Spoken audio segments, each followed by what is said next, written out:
Ciao a tutti, homebrewers e appassionati.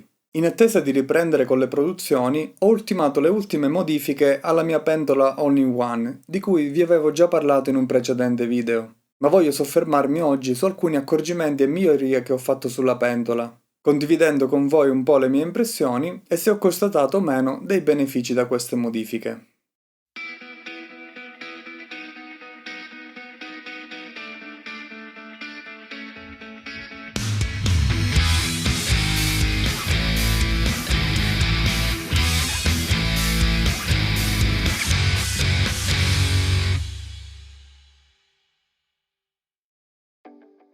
La pentola che uso, per chi non avesse visto il video, è una Klarstein Mundschenk da 50 litri, la seconda versione. È un prodotto pressoché identico ad altre pentole vendute sotto differenti marchi come Brew Monk, Brew Monster, Easy Grain, Arsegan e così via. Di base si tratta di un prodotto valido con un prezzo molto concorrenziale rispetto ad altri sistemi All-in-One di fasce più alte. Materiale e componenti sono più delicati, ma se trattate bene queste pentole vi possono assicurare decine e decine di cotte. I limiti di questa pentola secondo me sono i seguenti. Lo spessore delle pareti. La prima cosa che salta all'occhio su queste pentole è lo spessore esiguo delle sue pareti in acciaio. Questo, oltre a renderle più delicate e a dover dedicare maggiore attenzione, uno spessore esiguo può facilmente far disperdere maggior calore durante l'ammostamento. Questo può portare a più cicli in cui si attivano le resistenze, quindi a un maggiore consumo, ma soprattutto a una maggiore differenza di temperatura tra il fondo e la parte superiore della pentola, anche se con la funzione di ricircolo si dovrebbe uniformare facilmente la temperatura. La miglioria più semplice qui è il cappotto isolante. Esistono modelli già preformati per queste pentole, o se volete risparmiare potete costruirli da voi con materiali adatti. Non ho fatto test particolari con o senza questo cappotto, ma sono sicuro che faccia la sua parte. Durante il raffreddamento però non dimenticate di toglierlo, per favorire gli scambi di calore e ridurre un po' i tempi. Altro limite riguarda il sistema di ricircolo e il cestello. Il sistema di ricircolo è formato da una pompa che ha un pescaggio nella parte laterale del fondo della pentola, essendo la parte centrale occupata dalle due resistenze. La pompa non è ispezionabile. Il suo funzionamento a mio parere va bene. Il limite secondo me è il terminale da cui esce il mosto in ricircolo, che è un semplice tubo angolato che va fatto passare dal coperchio e butta fuori il mosto dall'alto direttamente sulla griglia superiore del cestello.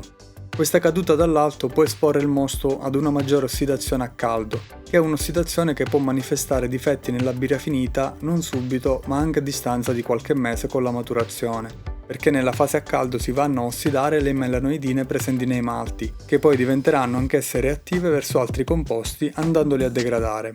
Di questo argomento ne ho parlato nello specifico in un video sull'ossidazione, che se non avete visto vi consiglio di andare a guardare.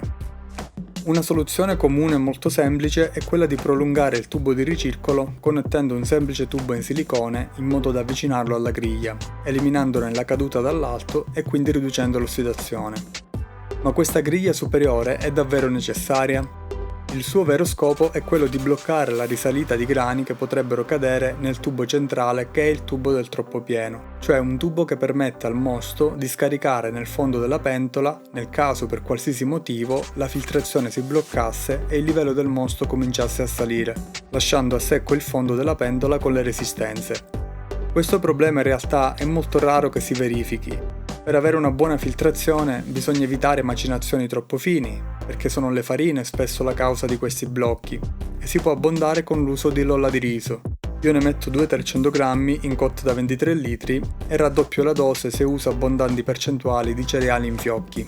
Superato questo problema, il tubo del troppo pieno non serve più realmente, per cui ho deciso di farne a meno e ho chiuso la griglia inferiore con un semplice tappo inox. Tolto tubo e griglia superiore, l'altro vantaggio è quello di poter ispezionare e mescolare l'impasto ogni tanto durante le varie fasi. Questo è molto utile soprattutto nelle prime fasi di ammostamento, quando se non ben amalgamato l'impasto potrebbe formare delle canalizzazioni e potrebbero rimanere delle porzioni non ben raggiunte dalla parte liquida. Rimescolare l'impasto ci permette inoltre di guadagnare qualche piccolo punto di efficienza di mesh. L'altra utilità è quella di poter aggiungere sostanze come sali, acidi per correggere il pH o di prelevare porzioni di impasto da sottoporre a passaggio eventuale di decozione, oppure anche per aggiungere malti scuri se vogliamo metterli a fine mesh e non prima. Tolta la griglia, ho deciso di cambiare anche il braccio del ricircolo con un modello generico che ha la caduta verticale e non angolata. Allego il link in descrizione dove potete acquistarlo. Mancando la griglia non converrebbe qui usare solo il tubo, perché il mosto non verrebbe distribuito ma finirebbe per ricircolare solo in quel punto. Quindi ho comprato un terminale a fungo che potete trovare facilmente sulla voce Sparge Plate su AliExpress. Lascio anche qui il link in descrizione. Questo terminale distribuisce il mosto orizzontalmente in modo più uniforme. Sempre per ridurre l'incameramento eccessivo di ossigeno, posizionatelo sempre sotto il livello del mosto. Per farlo lavorare bene bisogna avere un tasso di diluizione che permetta a quest'ultimo di lavorare in uno spazio non troppo stretto all'interno dell'impasto. Quindi sarebbe utile andare con un tasso di diluizione maggiore, con un po' di acqua in più in ammustamento da sottrarre all'acqua di sparge. Se invece avete deciso di non fare lo sparge e di lavorare con tutta l'acqua fin da subito, allora il problema non si pone. Altro limite del cestello per chi come me è solito fare anche lo sparge, che non è previsto in genere nei sistemi all-in-one come passaggio standard, è quello di dover estrarre totalmente il cestello, finendo poi per risciacquare un impasto che ha già perso gran parte della parte liquida, con il rischio di esporre per lungo tempo i grani all'aria. Molti modelli più recenti infatti hanno aggiunto dei piedini intermedi per poter alzare gradualmente il cestello. Questa è una modifica che non ho ancora fatto ma sto valutando di fare. Altro limite di molti sistemi all-in-one in generale è quello di portare in bollitura un po' di trub. Nei sistemi all grain a 3 o più tini, dopo lo sparge e la filtrazione, la parte liquida viene rimossa lasciando le trebbie esauste nel tino di mesh. Nei sistemi all-in-one invece è l'esatto opposto. Si rimuove il cestello con i grani, quindi si rimuove la parte solida dall'alto e in pentola rimane la parte liquida con il trub derivato dalle farine più fini e altre sostanze, che poi rimarranno anche durante la bollitura. Per rimuovere il trub e non portarlo in fermentatore è utile fare un whirlpool anche manuale e lasciare il mosto 5-10 minuti per far sedimentare al centro le particelle più grosse in modo da liberare principalmente l'ingresso della pompa o il rubinetto per il trasferimento del mosto in fermentatore. Io uso un braccio da Whirlpool, che è un accessorio che si innesta all'uscita della pompa ed è prodotto appositamente per queste pentole. Questo, oltre a creare un leggero vortice, aiuta anche tanto il raffreddamento. Se usate delle serpentine a immersione favorisce al mosto caldo di venire a contatto con la serpentina fredda, riducendo i tempi di raffreddamento direi anche di un buon 20-30%. Il passaggio del Whirlpool è abbastanza efficace per raccogliere le particelle più grosse, ma non tanto per quelle più fini. Per queste ci danno una grande mano prodotti come l'Irish Moss o il Protafloc. Quest'ultimo in particolare è molto efficace, ne basta una piccolissima quantità. Va aggiunto negli ultimi minuti di bollitura o in raffreddamento, la sua efficacia è visibile a occhio nudo, il mosto diventa molto limpido in superficie e si forma un grande ammasso di trub nel fondo. Questo trub però va facilmente a intasare la pompa, quindi dovrete poi trasferire il mosto dal rubinetto. Per trasferire dalla pompa ci vuole un filtro all'ingresso di quest'ultima. Prendendo spunto dal sistema che usa Emiliano di Emilius Homebrewing, ho costruito questo sistema filtro composto da un raccordo a 4 uscite e una a 3. A questi ho avvitato 2 filtri in acciaio corti e 2 più lunghi di questa tipologia a maglia che ho piegato per adattarsi alle dimensioni della pentola. Il pezzo angolato poi è un innesto per tubi che qui però serve semplicemente per inserirlo nell'ingresso della pompa.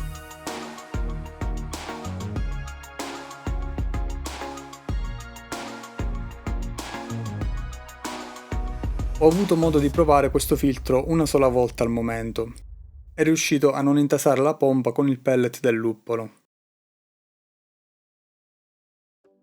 Per il momento non ho altre modifiche in mente per la mia pentola. Per quanto riguarda gli accessori e le migliorie che avete visto, le modifiche sul cestello sono quelle che vi consiglio particolarmente. Il tubo da Whirlpool e il cappotto isolante sono 2 accessori utili ma non indispensabili. Volendo se ne può fare benissimo a meno.